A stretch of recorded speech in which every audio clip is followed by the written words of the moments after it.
रही अकेला चेला भोला बाबा बुझ फिला के हो। कबल रही अकेला चेला भोला बाबा बुझ फिला के हो। देवा घर एलिया जम्मू जिला से हो छोड़ी ढीला लगाई दे मोर ढीला से हो। बाबा एलिया ना बात जिला से हो छोड़ी ढीला लगाई दे मोर ढीला से हो।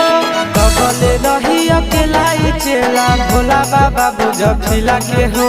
कबल रही अकेला चेला भोला बाबा बुझ फिला के हो। देवा घर